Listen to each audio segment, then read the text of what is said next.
Bienvenidos a Voces del Español. Lengua, cultura e identidad. Voces del Español es un programa que nos muestra cómo nuestra forma de hablar el español refleja quiénes somos, cómo somos y de dónde venimos. Voces del Español es un programa dirigido por la doctora en lingüística Erika Erdeli, quien además es secretaria académica de UNAM Chicago. Aquí comenzamos.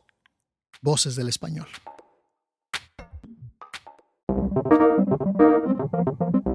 Hola a todos, bienvenidos a Voces del Español. El día de hoy vamos a retomar un poco lo que hablamos en el programa pasado, que ya habíamos empezado a hablar un poquito sobre temas que tienen que ver con la salud mental y la atención que dan los psicólogos y psicoterapeutas a la población hispanohablante que vive fuera de México, en este caso pues en Chicago, donde estamos ahora. Y tengo el gran gusto de presentarles ahora a la doctora Alejandra Pérez Herrera. Ella es doctora en psicoterapia Gestalt y se encuentra en este momento en la Ciudad de México y desde allá es que ejerce su labor como psicoterapeuta, atendiendo en una modalidad que ahora en tiempos del coronavirus no nos sorprende tanto, que es la modalidad a distancia. Y esto la ha llevado a pues, atender población hispanohablante que se encuentra fuera de México, en algunos casos, pues, en Estados Unidos, en Canadá, en América del Norte. Entonces, pues, le doy la bienvenida a la doctora Pérez. Muchas gracias por estar con nosotros, Alejandra, y por aceptar esta invitación al programa. No, al contrario, Erika, muchísimas gracias a ti por invitarme a poder compartir con tu audiencia. Que bueno, como bien lo dices, ¿no? De repente escuchar el acento de casa viene bien. Sí, bueno, pues esa es mi primera pregunta, Alejandra. Bueno, primero, ¿cómo es que empezaste o desde cuándo empezaste a atender o a dar psicoterapia a distancia? ¿Cómo lo haces y por qué hacerlo en español resulta atractivo para las personas que se encuentran en otros países? Bueno, te cuento un poquito esta historia. Yo soy psicoterapeuta de formación y algo que me dediqué sobre todo al principio a hacer fue la psicoterapia asistida con animales.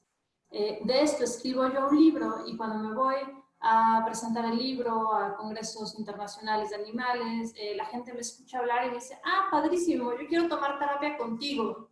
Y fue así de, ups, a mí me encantaría ser tu terapeuta, pero yo no soy de esta ciudad, ¿no? Yo estoy lejos y un poco en este tren de la innovación, de probar cosas diferentes, de salirnos de la caja, ¿no? Que es donde se posiciona la psicoterapia asistida con animales. A mi primer paciente en línea le dije, mira, nunca lo he hecho, pero probamos cómo te sientes tú y cómo me siento yo. Y a partir de ello, que esto fue en el 2013, empiezo yo a hacer terapia en línea esporádicamente con pacientes que me escuchaban en alguna conferencia y querían sumarse a este tren, pero después se convierte en mi opción principal de atención porque me veo ante la opción de irme a vivir a Londres.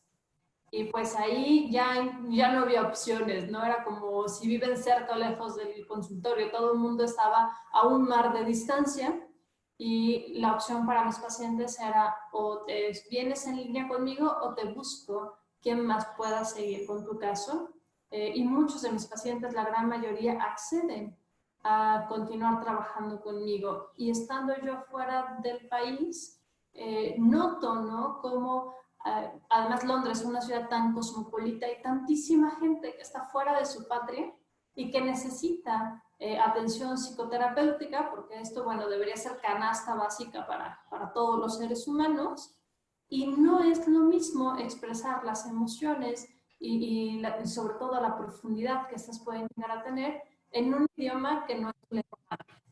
Y ahí empiezo yo a trabajar primero con pacientes hispanohablantes, de hecho peruanos, en Londres. Cuando regreso yo a México, de alguna manera que ahí sí creo, ya me acordé, tenía una paciente en Cancún que tenía una hija en Canadá, se la estaba pasando muy mal por justamente este asunto de la luz y la depresión en el invierno, y me dijo que sí podía atenderla. Y a raíz de eso me empiezo yo a hacer de una clientela en Canadá y después en Estados Unidos, y he tenido alguno que otro en Londres, todos hispanohablantes. ¿Y has encontrado alguna característica en común entre estas personas que están en Estados Unidos y Canadá? ¿Algún tipo de atención particular de la que requieren, que no necesariamente requieren quienes se encuentran en su patria? Sí, todos pasan por exactamente el mismo común denominador. Independientemente si están buscando terapia de pareja, terapia por sus hijos, orientación vocacional, el hilo conductor es: estoy fuera de mi país, no me puedo comunicar, no me siento como en casa, no tienen las mismas costumbres. Yo te diría que más que el tema de hablar en español o de compartir un acento, porque no siempre compartimos un acento. Tengo pacientes peruanos, por ejemplo, chilenos, españoles, que si bien todo es español, pues no es el mismo español. Lo que más les puede es que alguien pueda entender la cultura latina como tal. Eso es lo que realmente les importa, que cuando hablen de extraño mi familia, ¿no? Aquí la gente se ve en el bar, platica un rato y luego se va cada quien para su casa, ¿no? Dice, no es como que puedan ser los amigos que vienen a casa, no son mis amigos de toda la vida, no tienen las mismas costumbres, no tengo con quién celebrar el Día de Muertos. Eso es en realidad lo que es más profundo. Digamos que si bien hay un evento que los lleva a terapia, el trauma de fondo es el no estar cerca de su cultura. Bueno, es muy interesante esto que mencionas, porque más allá de no estar en tu patria, estamos hablando de, como dices tú, ver a la patria más allá del país de origen. O sea, no es nada más que soy peruana, sino que soy latina. O sea, eso es algo que me ha llamado mucho la atención viviendo aquí en Chicago, que personas que antes no se asumían como latinoamericanas, nosotros normalmente nos asumimos como del país del que somos. Yo soy mexicana, no, yo no soy mexicana, soy peruana, no, yo soy brasileña. Incluso he tenido alumnos brasileños que me dicen, yo nunca me asumí como latina o latinoamericana, siempre pues, soy brasileña y ya, pero al venir aquí a los Estados Unidos me convierto en miembro de un grupo que es más heterogéneo de lo que yo estaba acostumbrada. O sea, ya no es nada más necesito encontrarme otro peruano, sino con que sea latino, con que entienda la cultura latinoamericana, con que hable mi idioma, ¿no? Aunque sea otro acento, como dijiste ahorita, ¿no? Antes, quizá viviendo en México, escuchabas a alguien con un acento peruano argentino y las reacciones, no, usted no es de aquí, no es lo mismo, ¿no? Pero ahorita encuentras, estando en Estados Unidos o en Canadá, encuentras un peruano, encuentras un mexicano y dice, bueno, si eres de los míos, ¿no? O sea, de alguna manera ese sentido de identidad se expande, ¿o qué pasa allí? Yo creo que tiene mucho que ver con nuestra necesidad de diferenciarnos y al mismo tiempo de confluir. Tuve también la experiencia, antes de vivir en Londres, viví en Venezuela un tiempo. Y sí, o sea, es que fue diametral las experiencias, más allá del país y de la economía. Era en Venezuela, yo estaba en un bar con alguien tomando una copa y escuchabas a alguien en la mesa de al lado hablando algo similar y te volteas y cuando ves ya no es tu mesa, ya es nuestra mesa y un poquito más al rato ya eres compadre para toda la vida y ya te abrieron las puertas de la casa y mañana es cumpleaños de mi hija, ¿por qué no se vienen? Y de verdad, ¿no? Te conviertes el pana de toda la vida. En cambio, en Londres pasaba la gente súper polite, súper educada, preguntas algo, te contestan, te ayudan, inclusive si te ven con cara de turista perdido, no necesitas ni levantar la mano, la gente llega y se acerca y te resuelve. Pero no vuelves a saber a esa persona nunca jamás en la vida, ¿no? Entonces, sí hay esta necesidad como de tener una identidad, Y la identidad efectivamente se amplía la frontera de la familiaridad cuando me doy cuenta que va a ser tal vez medio complicado encontrar otro mexicano. Pero el chileno, el venezolano, estamos en cierta sintonía, sobre todo en en la calidez del trato. Y sí, necesitas una familia más allá de la familia consanguínea cuando estás viviendo fuera. La psicóloga con la que conversamos en el programa anterior atiende también a población hispanohablante aquí en los Estados Unidos, pero con una característica un poco distinta. Son hispanohablantes que ya nacieron aquí. Entonces, aprendieron el español como lengua materna porque es la lengua de los padres, o quizá incluso nacieron en México, pero llegaron aquí en sus primeros 5 años de vida, vamos a decir.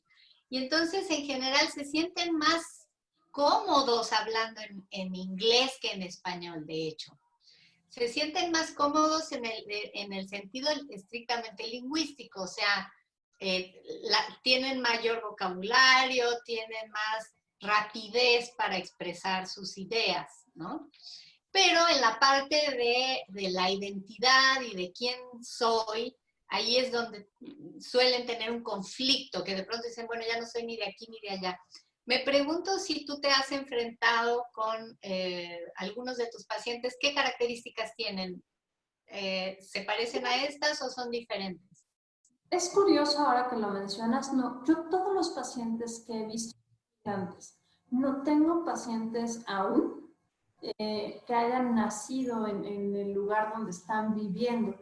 Sin embargo, sí que puede haber y digo, esto te lo estoy teorizando, ¿no? O sea, preguntas qué es lo que hace esta diferencia y por qué buscar a un terapeuta hispanohablante, pese que mi lengua materna es compartida. Hay la necesidad de encontrar la raíz, ¿no? Desde terapia sistémica, que es otra de las ramas que conozco, siempre está la necesidad de incluir todo aquello que yo soy, ¿no? Y si mis padres son mexicanos, pongamos en este caso, así han sido, imagínate nuestra generación de niños que nacieron ya allá o que emigraron muy pequeñitos, sino los hijos de esa generación, ¿no? Digamos la tercera generación, también va a sentir en el fondo de su alma la necesidad de reencontrar y conectar con sus raíces. Es como si necesitaran succionar, mamar la cultura, porque también es parte de ellos. No hay un hueco a nivel celular de quién soy, ¿no? ¿De dónde vengo? Excelente, pues mira, doctora, ha sido muy, muy interesante esta primera parte del programa en la que nos has podido decir cómo es que realizas tu trabajo, quiénes son tus pacientes y cómo los atiendes. Y al principio del programa mencionaste que la psicoterapia debería de ser parte de la canasta básica. Entonces, te propongo que en la segunda parte de nuestro programa, puesto que ahorita vamos a hacer una breve pausa, ahondemos un poquito acerca de esto. ¿Qué querría decir el que un servicio de psicoterapia sea algo que todos necesitamos y cuáles serían las necesidades que podemos encontrar en todo ser humano, pero en particular los que se han acercado a ti desde lejanas tierras? ¿Te parece? Me parece. Excelente. Pues vámonos a una pausa, no nos dejen, y volvemos con la doctora Alejandra Pérez Herrera.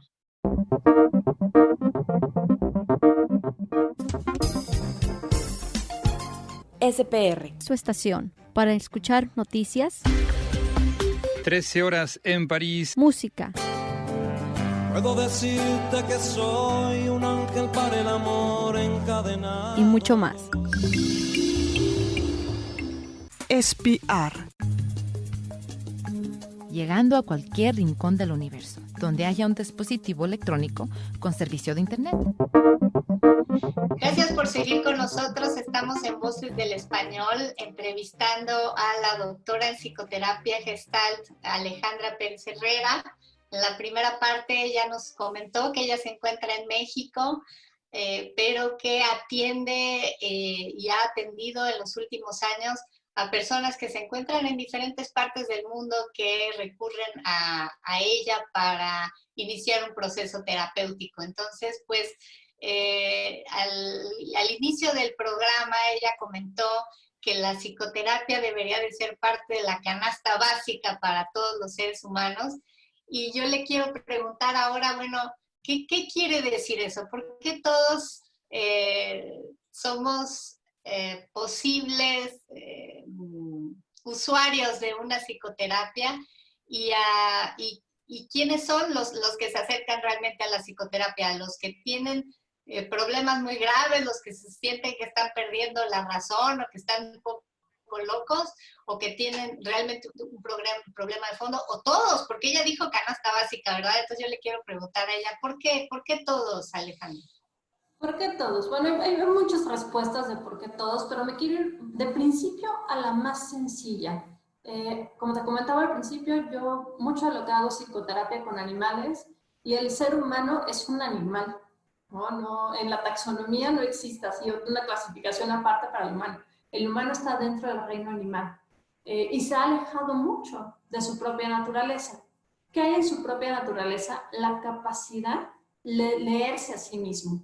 Escuchamos tantas cosas, vemos tantas cosas de humanos que tampoco están en contacto consigo mismo, que creemos que nuestras necesidades son unas, cuando en realidad si escucháramos nuestro cuerpo nos daríamos cuenta que son otras.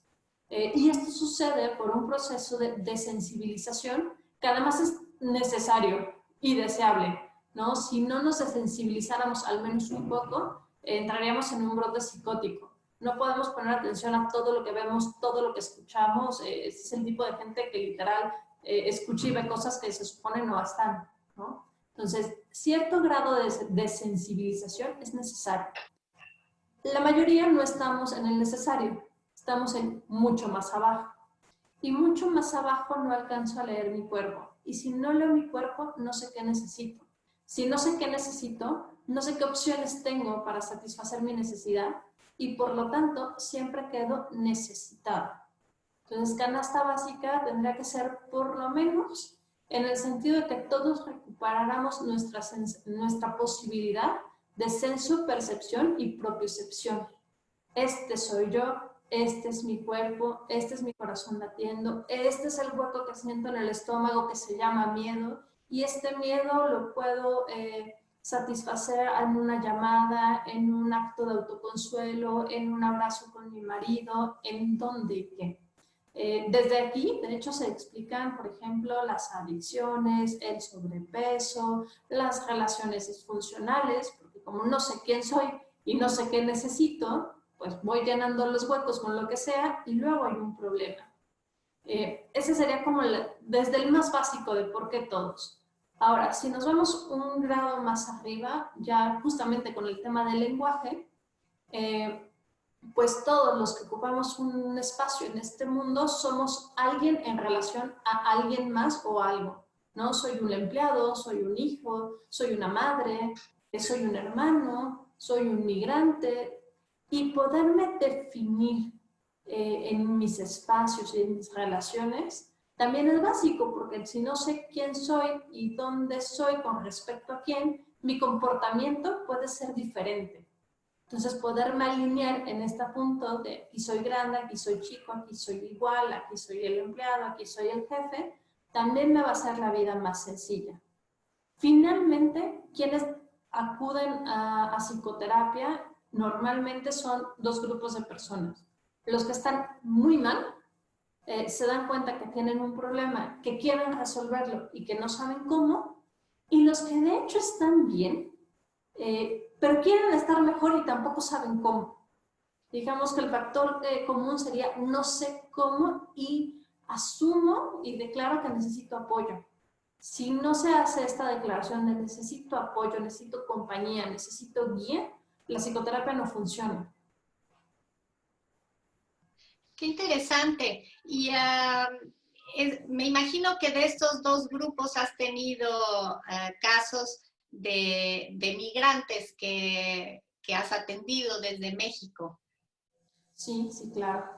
¿Y cuáles son las necesidades que has detectado que tienen los migrantes que de pronto no son las mismas que las que tienen pacientes que tienes quizás viviendo en su propio país?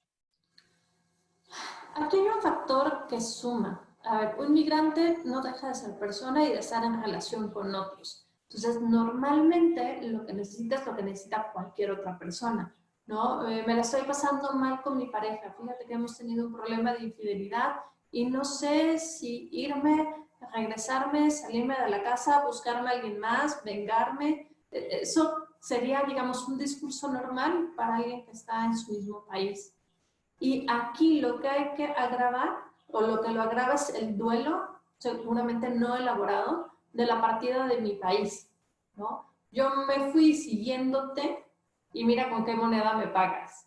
Y además no puedo agarrar, enojarme, tomar mis maletas y regresarme a casa de mis papás, por ejemplo, ¿no? Porque mis papás están en otro país. Ni puedo refugiarme en la casa del amigo o en la casa de la amiga. Entonces necesito a alguien más que me dé esta contención. Siendo muy concreta a tu respuesta, lo que necesitan elaborar los migrantes, a diferencia del resto de la población, es el duelo por la partida, ya sea voluntaria o involuntaria, porque a veces podrás decir, bueno, pero nadie te puso una pistola en la cabeza para irte a vivir a otro país y además te estás viendo un país que tiene una mejor calidad de vida. Sí, y eso no quiere decir que no duela dejar mi antiguo país, ¿no? Los duelos están mal entendidos, creemos que solo son pérdidas de algo negativo, ¿no? Murió mi mamá, me divorcié, perdí la carrera o el trabajo, ¿no? También hay un duelo por perder aquello a lo que estamos acostumbrados y nos da sensación de bienestar, ¿no? Y de protección.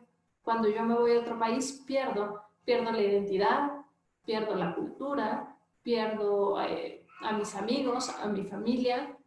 Y en realidad no es que se pierda como tal, pero ya no tengo este contacto tan directo, aun si fue mi decisión. Y estos son los temas que hablas en tus sesiones de terapia con tus pacientes que han migrado a otros países. En general, ¿todos son migrantes?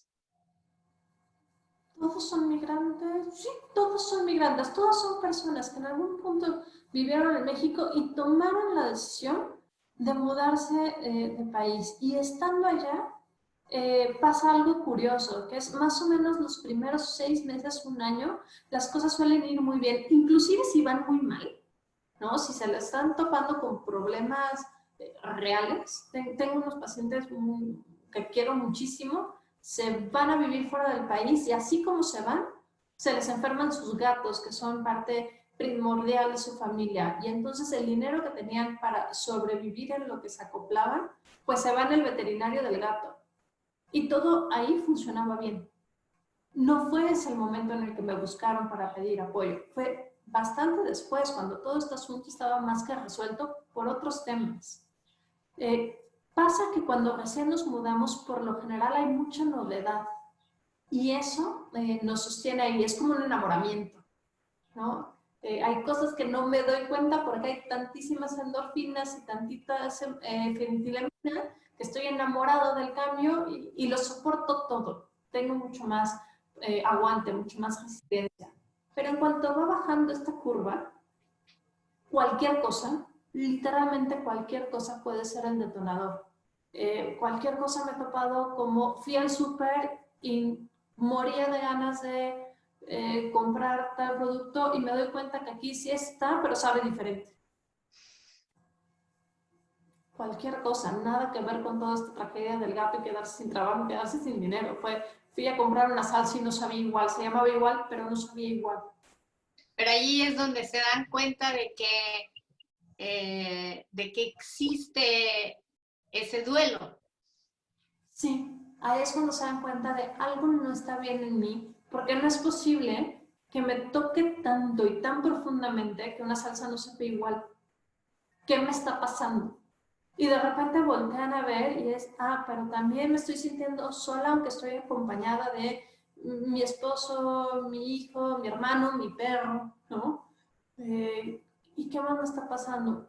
Pues me acabo de dar cuenta que llevo 9 meses sin hablar con mis amigos de toda la vida. ¿Será que todavía me recuerden? ¿Que todavía soy parte de su mundo? ¿O ya no? ¿No? Es como una pequeña muerte el irte a otro lado. Y el poder hablar con, o sea, esta posibilidad de hablar con un terapeuta que de alguna manera está del lado de aquello que se perdió, pues me imagino que tiene un valor agregado distinto al buscar un terapeuta local. Claro, porque si alguien me dice, come tacos al pastor, puedo decir, bueno, no realmente porque soy vegetariana, pero sí que los llega a comer y claro, vas a los tacos y yo pido quesadillas y te sientas afuera. O sea, hay un acompañamiento de, al menos a nivel conceptual, de poder entender, ¿no? Cuando dices, es que el tráfico de la Ciudad de México, sí, claro, es una locura, lo he vivido, lo vivo, ¿no? El señor que pasa con su carrito vendiendo los merengues. Uy, sí, los merengues. Cuando era chica me salía y me costaban 5 pesos. Es una forma de vivir a través de el lenguaje y el lenguaje que va generando este recuerdo. Y es un recuerdo compartido y co-construido, porque tú pones un poquito y yo pongo otro poquito. Y juntas vamos elaborando. Me parece muy interesante porque estoy pensando, por ejemplo, bueno, el hecho que no es solo el hecho de hablar español el que te puede llevar a elegir a un terapeuta frente a otro. O sea, aquí en Chicago hay muchas personas que hablan español, terapeutas como la que entrevisté la semana pasada, que obviamente se identifican muy bien con aquellos pacientes hispanohablantes que viven en Chicago, pero que como ella nacieron aquí, ¿no? O vivieron la mayor parte de su vida, o por lo menos toda su vida escolarizada aquí. Claro que ella se puede comunicar, digo, tiene el privilegio de ser bilingüe y de poderse comunicar en su idioma, en español, con personas que no se sienten tan cómodas con el inglés.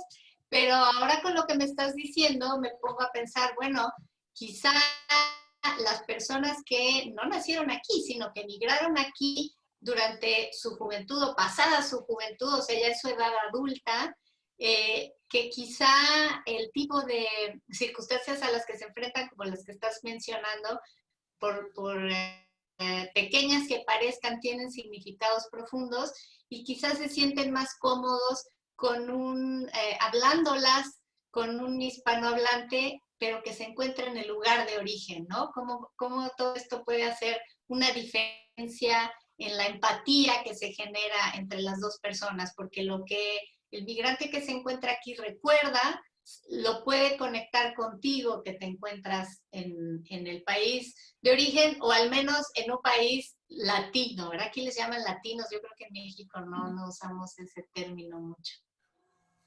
Sí, se genera un reporte y un encuadre muy distinto, que al final es como la llave de entrada, ¿no? O sea, una vez que entras, bueno, pues te descubres en un mundo diferente y puedes empezar a ver realmente de dónde se gesta. Nunca, además, el tema es la salsa que no sabe igual. La salsa que no sabe igual te recordará o ha despertado el trauma de esa vez que la Navidad ya no fue igual porque fue la primera Navidad sin la abuela, ¿no? Todo es como ir tejiendo fino, ir sacando poco a poco estos hilos que nos van llevando al trauma real o al trauma de origen. Y sí, o sea, poder encontrar algo en lo que empatemos con nuestro terapeuta, sea lo que sea, a lo mejor es la afición por la horticultura, a lo mejor es el decir, yo también viví un tiempo fuera y ahora regresé y sé lo que es sentirse solo sin nadie, ¿no? Creo que desde ahí además conecto con mucha facilidad con ellos, porque no solamente es compartimos la cultura latina, comparto tu experiencia de haber vivido fuera de mi país, en un país de habla inglesa y no conocer a nadie, porque cuando yo me fui no conocía más que la persona con la que me había ido y a mí el inglés, de hecho, es una lengua que puedo hablar, que la entiendo perfecto, pero que no me gusta, ¿no? Y entonces era así como, no me gusta tener que comunicarme prefiero comunicarme en francés, que lo hablo muchísimo menos y lo entiendo muchísimo menos, pero que me gusta. Entonces, poder compartir esta experiencia de sí, yo sé como tú lo que es agarrar tus 2 maletitas y en eso toda tu vida irte a vivir a otro lado, ¿no? Por una parte. Y por otra, quería comentarte que se han hecho muchos estudios de cómo el tono de voz y la prosodia, la cadencia, es como muy importante para el proceso terapéutico, ¿no? A veces, no solamente que hables español, no solamente que seas latino, no es solamente que compartas esta experiencia mía de haber ido y estar en otro país, es la cadencia de la voz la que acompaña, el tono de la voz. Un terapeuta puede no hacer clic contigo simplemente por la forma en la que habla. Qué interesante lo que mencionas.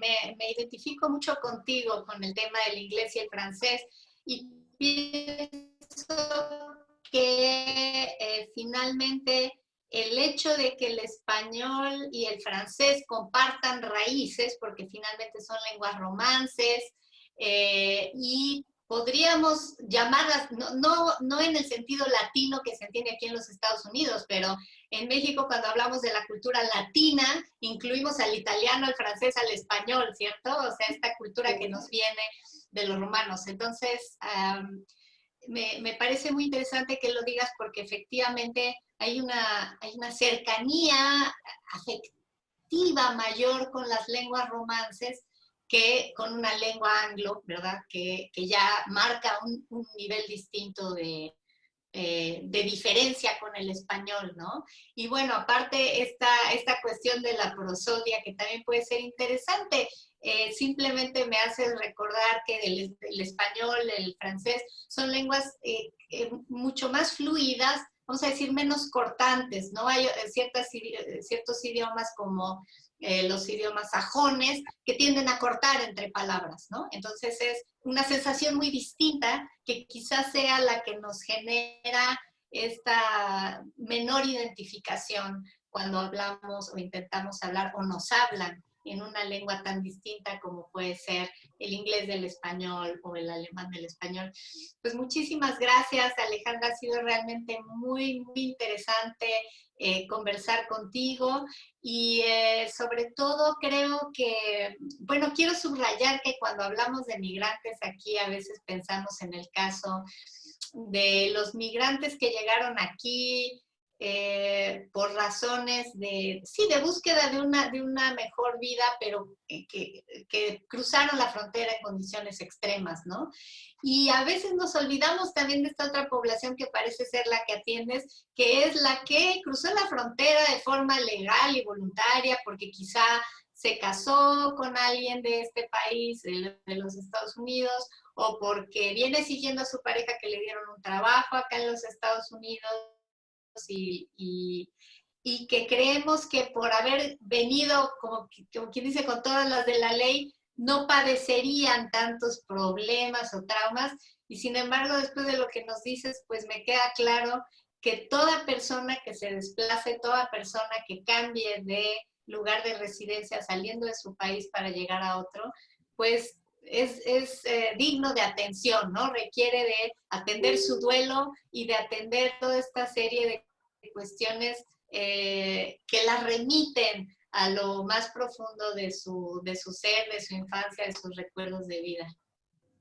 Efectivamente, la terapia no es solamente para la persona que ha tenido una gran pérdida, una muerte, la pérdida del trabajo, una enfermedad que no sabe cómo transitarla, vamos, cualquier cosa que pudiéramos nombrar dramática.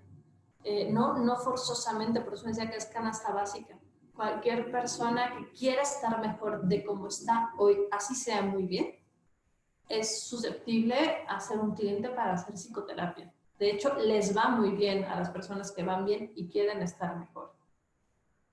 Maravilloso. Pues muchísimas gracias, doctora Pérez Herrera, por esta entrevista. Y bueno, pues seguiremos hablando de todos los temas que tienen que ver con la lengua que hablamos, la realidad cultural que vivimos y cómo la vivimos desde nuestro país o lejos de nuestro país. Muchísimas gracias de nuevo y pues a todos ustedes, como siempre, les recuerdo que nos pueden hacer llegar sus comentarios a través de las páginas web de Spanish Public Radio Chicago o de UNAM Chicago. Entonces también tenemos páginas de Facebook desde las que nos pueden seguir y hacer llegar sus comentarios. Les agradecemos mucho el habernos escuchado una vez más en Voces del Español. Los escucho en la próxima ocasión.